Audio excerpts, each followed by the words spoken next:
Buka kitabnya halaman 15, 2 baris dari bawah. Perihal ya, fasal perihal.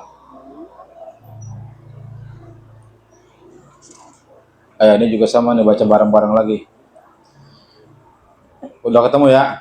Halaman 15, 2 baris dari bawah. Bismillahirrahmanirrahim. Fasal perihal barang yang makruh di dalam sembahyang. Makruh artinya dibenci ya, sesuatu yang dibenci ketika sedang sholat. Bermula daripada itu menengok ke langit atau ke atas atau menengok kanan kiri ya. Jadi makruh tatkala sholat nengok juga, makruh juga nengok ke bawah kepada hiasan-hiasan baik yang ada di depannya tatkala lagi berjamaah umpamanya, atau kepada tempat sujudnya, sejadahnya, begitu. Maka sunnahnya ya, kalau kita punya sejadah itu bagusnya apa? Polos, nggak ada gambar-gambar, polos aja udah. Kalau misalkan warnanya putih aja, biru aja, nggak ada motif-motifnya.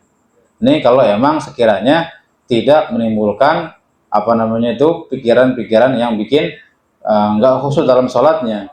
Umpamanya itu sejadah warnanya motif bunga, udah tuh kita mikirin bunga, ada bunga melati, bunga mawar, lagi sholat mikirin bunga sampai habis, kan nggak khusyuk namanya ya. Atau apalagi motif-motif sejadah tuh banyak tuh ya, gitu. Jadi bagusnya begitu, afdalnya kalau emang untuk menambahkan kekhusyuan kita dalam sholat. Jadi sejadahnya polos. Atau lagi berjamaah ya, sebenarnya nggak salah juga ya. Ini salah kita ya, sebenarnya salah kita juga ini ya, kebangetan mikirin.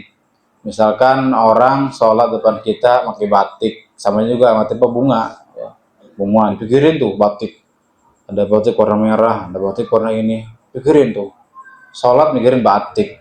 Udah batik kain lagi ke bawah, kain batik juga, mereka keren ya, mereka yang mahal, misalkan Odimor gajah duduk, wah gajah duduk, mikirin tuh, mikirin aja tuh. Jadi sholat begitu.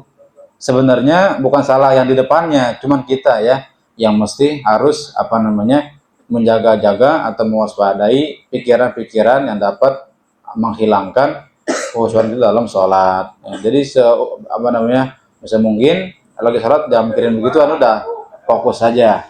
Apalagi sampai nengok kiri kanan, nengok ke atas, itu makruh ya. Atau nengok ke depan, ke tembok, bukan ke tempat sujudnya, sejadah, itu juga makruh. Jadi kalau sholat itu sholat itu kemana nengoknya? Ke tempat sujud atau sejadah atau karpet kalau di masjid, di musola, begitu.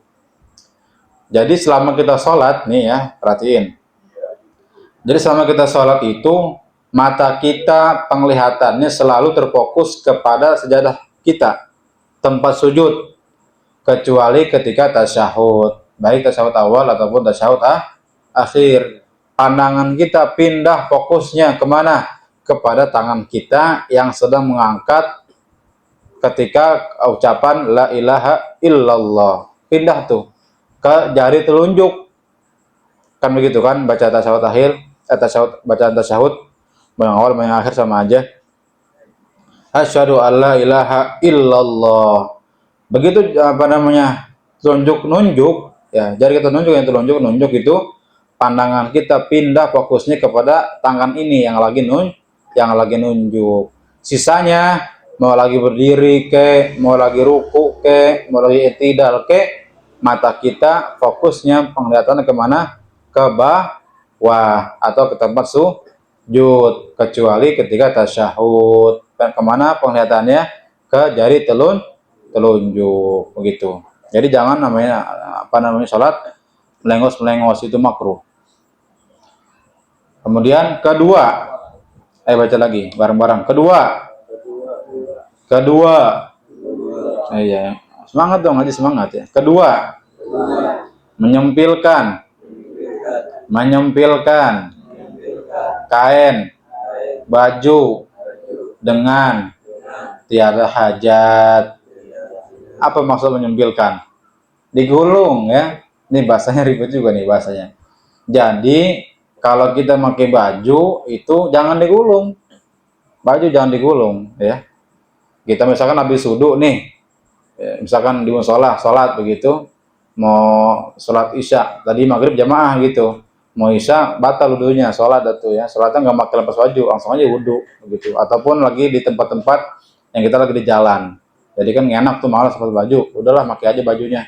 Tuh kita gulung kan lagi wudhu, begitu mau sholat untuk baju kita pakai lagi pada tempatnya kalau tangan panjang ya, jangan digulung, itu makruh. Ya kemakruhannya kenapa? Nanti kita nggak fokus. Apa nggak fokusnya? Begitu baju ntar dia ini lagi apa namanya tuh ke bawah lagi, ntar kita malah mindahin baju, narik lagi, itu jadi nggak fokus ya. Tapi kalau baju begini udah panjang misalkan begini, nggak pakai digulung, ya udah kita biasa aja sholat ya, nggak mikirin baju kita bakalan turun. Kalau turun tuh baju kita gulung lagi, turun baju kita gulung lagi, jadi nggak fokus sholatnya, makanya makruh. Satu lagi ya, ini di sini nggak sebutin di kitab ini. Satu lagi juga makruh sholat itu rambut dikepang, ya. Rambut dikepang buat laki-laki ini ya, buat laki-laki. Jadi kalau sholat itu sunnahnya, ini sunnah Nabi ya, begitu hadisnya. Jadi Nabi ngajarin buat yang laki, perempuan juga ya. Buat yang kalau laki kan kalau misalkan dia nggak pakai peci kelihatan tuh. Jangan dikepang, udah rambutnya biasa aja begitu. Tapi nanti mau sujud, misalkan rambutnya panjang, jangan sampai nutupin pala ya, disingkirin dikit. Jadi jangan dikepang. Itu namanya kafu syari bahasanya, mengkepang rambutnya. Jadi udah kalau yang laki yang lagi sholat nggak pakai peci, biasa aja rambutnya jangan dikepang. Itu ada hadisnya. Apa kata Nabi hadisnya? Umirtu an asjuda ala sab'ati a'zumin wala aqufu sauban wala sya'ron. Saya diperintah, kata Nabi, sujud atas 7 anggota badan, dan saya kalau lagi sholat tidak pernah menggulung baju saya, dan tidak pula pernah mengkepang rambut saya. Jadi begitu. Jadi kalau lagi sholat baju jangan pakai yang namanya digulung, udah diulurin lagi kayak biasa begitu, supaya nanti sholat jangan mikirin baju turun gulung lagi, baju turun gulung lagi, kita nggak khusus sholatnya. Nah itu yang kedua ya. Terus ketiga, bersembayang dengan menahan hadas. Ini juga jangan nih, berabe nih, fatal ya. Jadi kalau teman-teman lagi mau sholat, misalnya mau buang air kecil, mendingan buang air kecil dulu. Meskipun kita udah gelar sejadah, mau takbir, kebelet pipis dulu dah ya, pipis dulu. Atau kita mau buang air besar, kita mau gitu. Meskipun kita udah gelar sejadah, yang perempuan udah makin mukena, itu kan tinggal ini doang, takbir doang, Allahu Akbar. Dan nanti kalau nggak dibuang dulu itu kotorannya atau hadasnya, malah jadi kepikiran lagi sholat malah keringet dingin, aduh, nahan begitu, makan tuh ditahan, itu jadi makruh ya, jadi nggak fokus atau menghilangkan khusyuk, jadi nggak khusyuk sholatnya. Jadi yang namanya tatkala lagi sholat, meskipun kita udah gelar sejadah, udah pakai sarung, yang perempuan udah pakai mukena, tinggal takbir doang, tiba-tiba mules perut kita, ya udah kita kamar mandi dulu, kita buang air dulu, jangan dilanjutin sholatnya, karena nanti ditakutkan nggak khusyuk. Ada lagi satu ya, ini yang pertama satu, yang kedua juga kalau kita ada menghadiri atau makanan pesta begitu, atau di rumah kita, misalkan kita masak lohor ya, masaknya begitu waktu lohor kita belum makan ya. Ini tapi bagi orang-orang yang emang nggak bisa nahan ya, nggak bisa nahan, asal dikit nyium bau makanan langsung pikiran. Tapi kalau bagi orang yang bisa nahan nggak apa-apa, salat dulu. Jadi bagusnya kata Nabi, tatkala makanan udah siap, kita makan dulu baru makan, begitu ya. Jadi begitu supaya ngapa? Jadi kita nggak kepikiran, kan kita di rumah tuh, misalkan orang kita masak, kecium tuh bumbunya sampai kamar kita umpamanya. Kalau kita nyium kepikiran, wah orang tua kita masak secara asem nih, masak apa misalkan telur, gitu kecium dalam kamar kita, kita makan dulu. Ini tadi tuh yang saya bilang, kalau emang kita kebiasaan kita nggak bisa yang namanya nyium makanan, nggak bisa fokus pikiran mulu, ya udah kita makan dulu dah, kita makan dulu baru sholat. Adapun orang yang bisa nahan nggak apa-apa, sholat dulu habis baru makan. Apa kata Nabi, hadisnya ada ya, kata Nabi, la sholata bihadratit ta'am wala huwa yudafi'ul akhbasan. Tidak sempurna sholat manakala sudah hadir makanan, dan tidak pula sempurna sholat manakala kebelet untuk buang air gitu. Jadi buang air dulu kalau emang kita kebelet lagi sebelum sholat, ataupun udah ada makanan yang disiapkan, yang dihidangkan, makan dulu, nggak apa-apa, sunnah. Nah, keempat, berdiri dengan sebelah kaki atas lainnya dengan tiada uzur. Ya, jingke, bahasa jingke ya, jingke. Makruh main-mainin sholat dengan jingke-jingkean. Kelima, bersender kepada suatu barang yang sekiranya dilekukannya niscaya jatuh olehnya. Keenam, menaruh dua tangan di pinggang. Ini apalagi jelas-jelas ya. Jadi begitu Allahu Akbar nggak sedekap, tangannya ditaruh pinggang kayak jawara ya, orang berantem. Ngapa lu? Itu mau makruh ya. Jadi sedekap ya, sedekap Allahu Akbar, tangannya disedekapin, ditaruh di pinggang, makruh. Itu kayak orang mau berantem atau juragan gitu ngeliatin orang anak buahnya. Ya itu makruh. Lagi ketujuh, jahar, maksudnya baca keras, jahar di dalam sembahyang, sir, ya maksudnya baca pelan ya, atau sir di tempat jahar. Iya, jadi ada sholat yang ada kalanya baca keras, jahar, ada kalanya baca sir, pelan. Kapan itu? Kalau baca keras, subuh, maghrib, isya, namanya sholat jahar bacaannya. Kalau sir berarti kapan? Zuhur sama asar. Nah, makruh zuhur dibaca keras, subuh dibaca pelan gitu ya. Jadi tempatkanlah pada tempatnya, yang keras baca keras, yang pelan baca pelan.